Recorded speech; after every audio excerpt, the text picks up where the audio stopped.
I have head protection. I always use this because I spend too much time banging the hammer here, and it really hurts my ears. So we're even thinking of selling these as well, but I think you can get them from most places. The other thing we use here is a sort of sponge. We also sell this on our website, just mainly because it's not easily available here in the Czech Republic. It's from Germany, and it's like sanding paper, but it's embedded in rubber.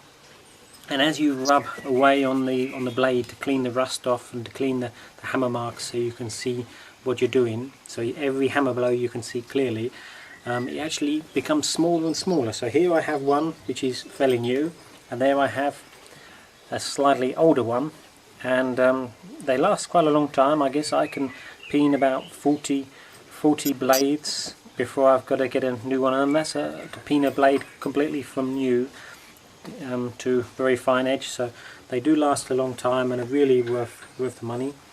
The other thing I use is to clean the, here you can see that the edge is all cleaned.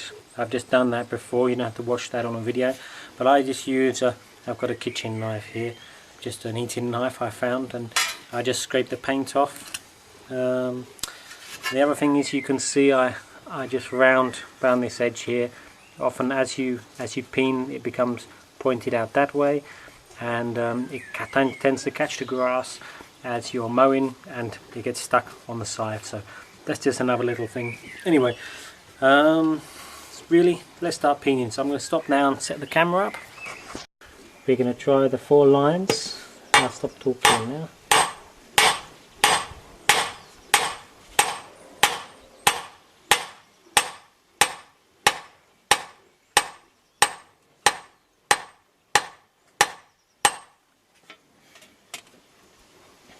Really just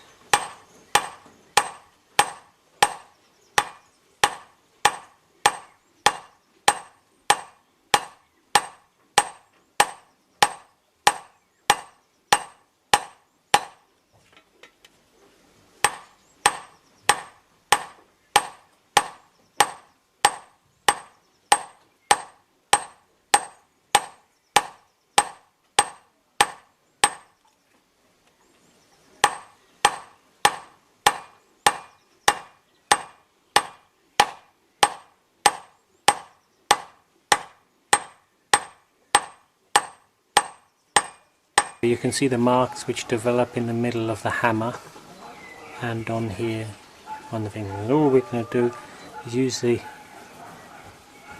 sanding block, or we call it sanding mushroom sometimes, just to rub those off.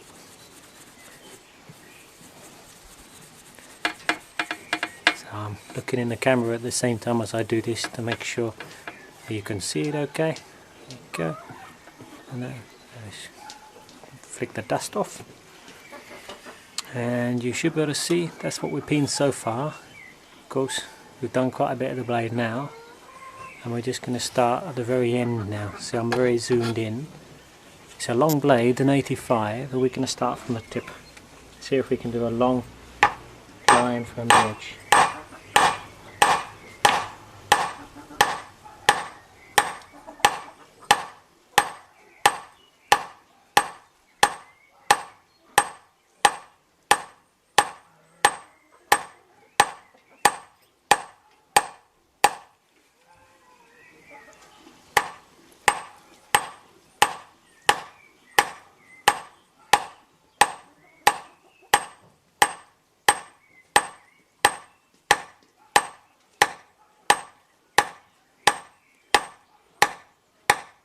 And we've got our finger, it's just behind the blade. That's my third finger, this one. Well, the second finger, that's a farm finger, another one. And it's just behind the blade, underneath the blade, and then I use it just to push against the peening anvil, and that helps me hold it against the edge. Without the finger, every time you hammer it, it wobbles around and you don't get much accuracy. So this is how we're going to do it. Let's see if we can continue. Just find out where we were. There we go. And off we go.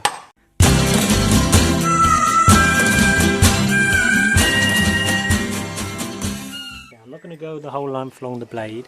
We've still got quite a bit of the blade to do, as you can see, till we get to the bit we've done. So I'm going to go back to the end, to the tip, and we're going to try the second row, just to show you how close and even and overlap slightly you want to get it. You might want to bang a bit slower than me to begin with. Of course, I've had quite a bit of practice, so I tend to speed up a bit because I've got lots of blades to spin. And you can go either direction, left or right.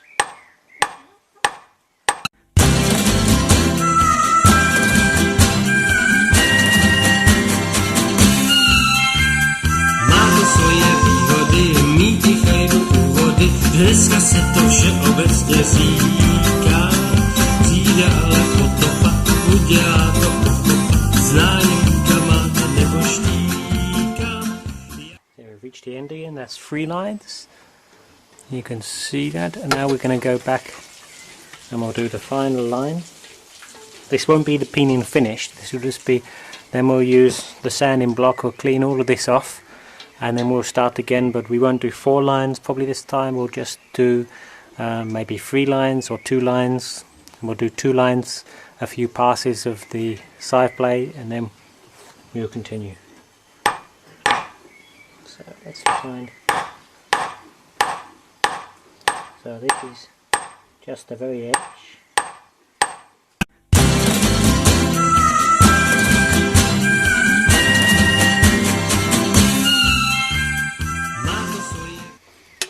So again, you can see the marks which are left on the hammer. You'll get something pretty similar. You can see the hammer blows are in the middle. We want to be able to hold the hammer in such a way that we don't hit it with the actual edge. Otherwise, it can be like a pair of stiletto shoes, banging on just one little part of the blade of the edge, and you can get damaged that way. So we need to learn to be consistent and even with the hammer, actually the angle that we hold it. So one tip is to, as you bang with the hammer, because we can see the hammer strokes, you can see the size of the mark which is made on here. You know, I could do one little, let's clean him a minute, and I'll do just one hammer blow. So we'll clean both of those, dust off. I'll do one hammer blow just somewhere here on the edge where there's a clean bit, and we'll see how it turns out. So you can see, and if we keep doing this consistently, we can change the angle just slightly one way or the other, and then once we get a nice angle where this is nice and long and even, this mark, and then we just keep that consistency. That's what we're aiming for. So let's join that up.